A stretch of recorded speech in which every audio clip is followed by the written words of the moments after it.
Here's something a little bit more, I don't know, granular, so to speak, a little bit not quite national politics, but I find this story really fascinating. The superintendent of the school board of the state of Oklahoma, this guy's name is Ryan Walters. He has done something quite interesting. If you recognize the name, maybe you do, maybe you don't, he was one of the people that bought a bunch of Trump's Bibles. Remember, Trump sells Bibles. You know, he's a fucking Bible salesman. But it's not just the Bible. It's the Bible plus the Constitution. It's just shoved in there. You know, and then they asked him a couple of days ago, do you think you should follow the Constitution? He's like, I don't know if I need to follow the Constitution. I don't know. I'll ask Pam Bondi about it. She's my lawyer. Anyway, Ryan Walters bought a whole bunch of Trump Bibles with the Constitution and put them into the school system in Oklahoma. So now we're teaching Bible at school, right? Yeah, public school with religion. Sounds like a great idea. Fantastic. Anyway, he is he's trying to change the way that we teach, or they teach, social studies in the great state of Oklahoma. And he did kind of a bait and switch.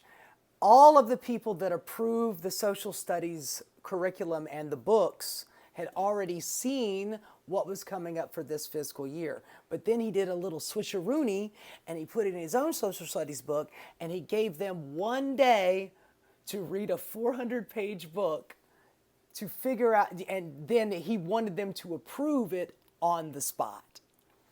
And, you see him in the, in the committee room with all the other school board members, and they're like, well, you gave me a day to read this. He goes, well, I can't force you to read. I mean, you kind of got to read on your own there, buddy. He's like, yeah, man, you gave me this book, at end of day last night, and you want me to vote this morning on it. And let's take a look inside the book and see what kind of interesting stuff is in this new social studies book. Well, he made sure to put in there that there were discrepancies in the 2020 election, and the Democrats were definitely up. The blue states were up to some fuckery, and that's the reason why our dear leader Donald Trump lost in 2020. So he's making sure to put that in the book that is being taught to school children. I mean, just rewriting history, man. He also said that George Floyd died of a drug overdose. Whether or not the guy was high, he probably was, I don't know. But whether or not the guy was high doesn't mitigate the fact that he had a cop's knee on his neck for like 10 minutes. And then a couple other cops holding him down. One sitting on the middle of his back, one sitting on the back of his neck, one holding his legs down. He's down there on the ground crying for his mom, saying he can't fucking breathe. And then 9 minutes later, he's fucking dead. But no, he didn't die from that. It wasn't the knee that killed him. It was a drug overdose, man. Yeah. So he's putting that in the social studies book, along with a whole bunch of other whack-ass shit. But he tried to slip this one under the radar, and he's getting called out in local news over it. Now, whether or not he gets this passed, I don't know. I just find it really fascinating that, it's not just Donald Trump and the Republican Party that's doing this. All of this shit is matriculating down into the states, and red states are doing everything that they can to change the way education works. Whether it is having the wrestling lady run our Department of Education, I still can't fucking believe he hired McMahon, the wrestling woman, to be the head of our Department of Education. It was a couple of weeks ago, they asked her about AI, and she goes, I'm not sure what this A1 stuff is, but it sure is good on a steak sauce. Yeah, she's running the Department of Education. This is a genius idea. Kind of reminds me of DeSantis in Florida, where he started pulling out teaching about the Native American genocide that we did, or black civil rights in the 60s, or what we did, before the Civil War when it comes to slavery. I mean, look, that's the thing about America. It's got its good stuff, but it's got its bad stuff too.